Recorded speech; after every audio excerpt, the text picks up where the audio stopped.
Assalamualaikum warahmatullahi wabarakatuh. Perkenalkan, saya Usfatul Khalifah Putri, NPM A1A 020035 dari kelas 1A Program Studi Pendidikan Bahasa Indonesia. Di sini saya akan menjelaskan tentang sumber hukum Islam. Sumber hukum Islam itu ada 3, yakni Al-Quran, hadis atau as-sunnah, dan ijtihad. Ajaran yang tidak bersumber dari ketiganya bukan ajaran Islam. Sumber ajaran Islam pertama, Al-Quran.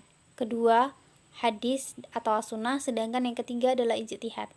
Ijtihad merupakan hasil pemikiran umat Islam, yakni para ulama mujahid, dengan tetap mengacu kepada Al-Quran dan as-sunnah. Pertama, Al-Quran. Secara harfiah, Al-Quran artinya bacaan, dan Al-Quran adalah kumpulan wahyu atau firman Allah yang disampaikan kepada Nabi Muhammad SAW yang berisi ajaran tentang keimanan, beribadah, dan budi pekerti. Kedudukan Al-Quran sebagai sumber hukum Islam adalah sumber hukum Islam yang paling utama. Semua hukum Islam harus merujuk terlebih dahulu kepada Al-Quran. Karena itu, Al-Quran merupakan firman Allah yang sudah pasti kebenaran di dalamnya dan sudah terbukti bermanfaat jika diamalkan. Keutamaan mempelajari Al-Quran: 1. Mendapatkan pahala dan kebaikan. 2. Mendapatkan syafaat di hari kiamat. 3. Mengangkat derajat orang tua di akhirat. 4. Meringankan masalah hidup. 5. Al-Quran sebagai cahaya hidup. Yang kedua, as-sunnah. As-sunnah secara bahasa atau etimologi adalah jalan, peraturan, cara yang dibiasakan atau cara yang terpuji. Sunnah lebih umum disebut dengan hadis, yang mempunyai beberapa arti secara etimologis, yaitu qorib artinya dekat, jadid artinya baru, dan khobar yang artinya berita atau warta. Pengertian as-sunnah secara terminologi juga bisa dilihat dari 3 bidang ilmu, yaitu 1.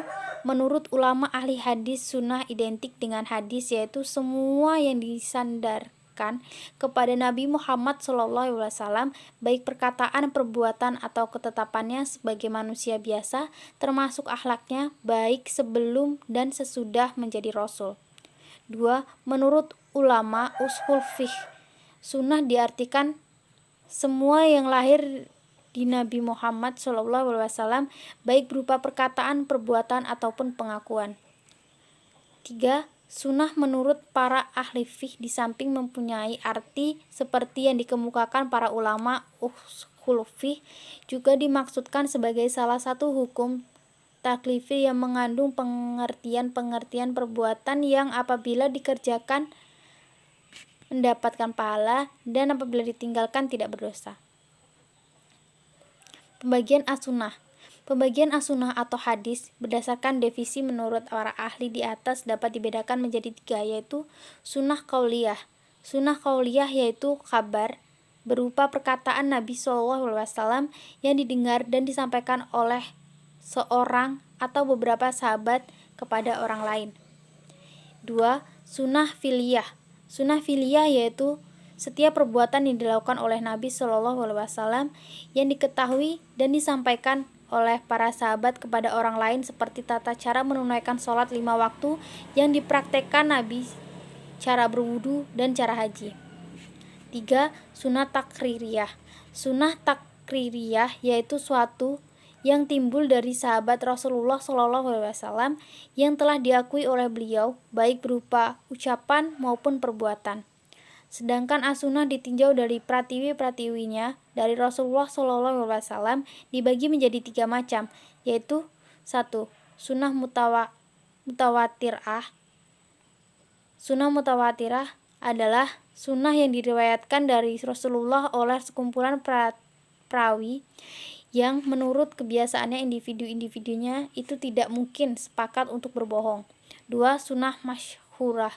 Sunnah masyhurah adalah sunnah yang diriwayatkan dari Rasulullah oleh seseorang atau 2 orang atau 3 orang sahabat yang tidak mencapai jumlah tawur.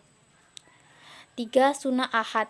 Sunnah ahad adalah sunnah yang diriwayatkan dari Rasulullah oleh perseorangan yang tidak mencapai jumlah kemutawatiran. Kedudukan as-sunnah sebagai sumber hukum Islam. As-sunnah adalah sumber hukum Islam atau pedoman hidup kaum muslim yang kedua setelah Al-Quran. Bagi mereka yang telah beriman terhadap Al-Quran sebagai sumber hukum Islam, maka secara otomatis mereka percaya bahwa sunnah juga merupakan sumber hukum Islam. Bagi mereka yang menolak kebenaran sunnah sebagai sumber hukum Islam, bukan saja memperoleh dosa, tetapi juga murtad hukumnya. Al-Quran sendiri telah cukup menjadi alasan yang pasti tentang kebenaran al-hadis. Fungsi as-sunnah terhadap Al-Quran: 1. Menguatkan dan menegaskan hukum Al-Quran. 2. Menjelaskan dan memperinci Al-Quran. 3. Menetapkan hukum yang tidak ada di dalam Al-Quran. Yang ketiga, ijtihad.